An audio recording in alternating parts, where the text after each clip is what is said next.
Hello friends, FASTag pharmacy में आपका स्वागत है।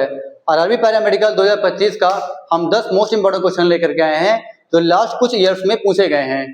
ठीक है फ्रेंड, पहला क्वेश्चन हमारा आता है, which of the following best define the incubation period of an infection disease. हमारा पहला ऑप्शन है time from exposure to the appearance of first symptom. ठीक है, दूसरा है time from infection of development of immunity, and third option है time duration which the disease in most category, और fourth option हमारा है time between symptom onset and full recovery.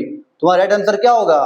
Time from exposure to the appearance of first symptom. ठीक है friends, आते हैं next question में। The biomedical waste generated from a hospital must be segregated।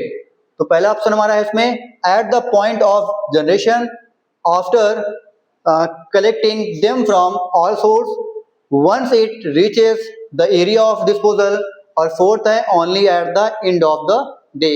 तुम्हारा right answer कौन सा होगा? Option number first, at the point of generation। ठीक है, अब आते हैं नेक्स्ट क्वेश्चन में। क्वेश्चन नंबर थर्ड हमारा होगा, which of the following is a key consideration when using a digital scale for measuring body weight।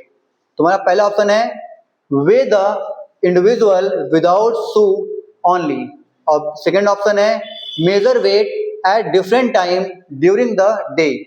Third option हमारा है avoid using the scale if individual is wearing any clothes, और हमारा D last option है ensure the scale is calibrated regularly. तो हमारा right answer होगा ensure the scale is calibrated regularly. ठीक है फ्रेंड्स, आते हैं नेक्स्ट क्वेश्चन में। In the assessment of respiration in an emergency which finding suggest impending respiratory failure. Respiratory failure मतलब हमारी ये लंग्स रिलेटेड क्वेश्चन है। तो पहला ऑप्शन हमारा है shallow breathing with PCO2 is greater than 50 mmHg। Second है respiratory rate of 40 per minute with clear breath sound. C option हमारा है respiratory rate of 20 per minute with accessory muscles use, and D option हमारा है mild cyanosis of finger tip during cold exposure. तो हमारा right answer कौन सा होगा? Shallow breathing with PaCO2 is greater than 50 mmHg। Okay friend, आते हैं next question में हम लोग।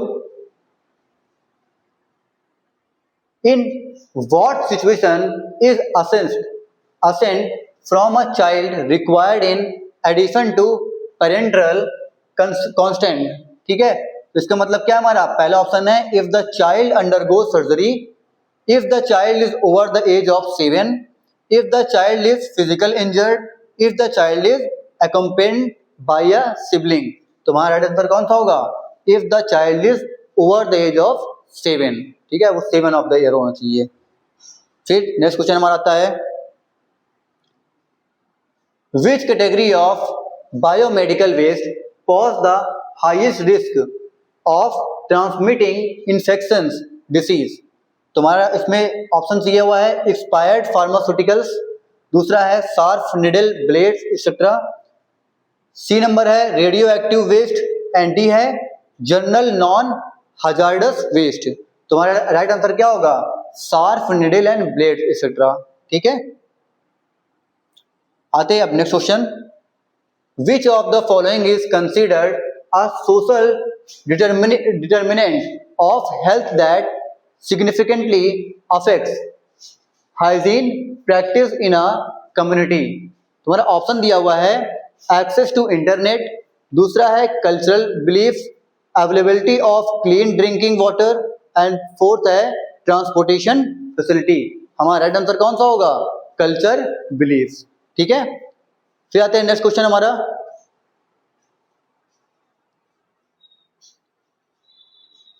विच of the following strategy contributed most to the success of the pulse polio programme in India? पहला ऑप्शन हमारा है vaccine administration only in high risk states. दूसरा है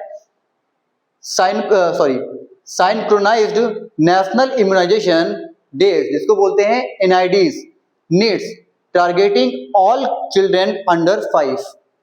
सी हमारा है introduction of polio booster at school entry. And D है use of inactivated polio vaccine, जिसको बोलते हैं IPV। हमारा राइट आंसर क्या होगा? सिंक्रोनाइज्ड नेशनल इम्यूनाइजेशन डेज, इसको बोलते हैं needs targeting all children under 5। ठीक है, फिर आते हम लोग सेकेंड लास्ट क्वेश्चन पे। Which of the following is considered a major air pollutant? पहला है नाइट्रोजन, दूसरा है कार्बन मोनोऑक्साइड, तीसरा है वाटर मॉलिक्यूल्स और फोर्थ नंबर पे है ऑक्सीजन। तुम्हारा राइट आंसर कौन सा होगा? Carbon monoxide. ठीक है फ्रेंड्स, अब आता हमारा लास्ट क्वेश्चन आज का।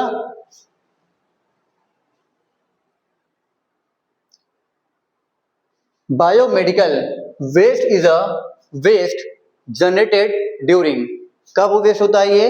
House keeping functioning of hospital, B है diagnosis treatment of immunization of human beings, and C number पे है administrative function of hospital, and D है maintenance of health care premises. तुम्हारा राइट आंसर होगा diagnosis treatment of immunization of human beings. ठीक है friends, ये हमारे 10 question जो आपको RRB पैरामेडिकल के लिए बहुत ज्यादा इंपॉर्टेंट होंगे। ये हमारे लास्ट पेपर में आए हुए कुछ क्वेश्चंस हैं। ठीक है फ्रेंड्स, मिलते हैं नेक्स्ट वीडियो में। जय हिंद, जय भारत।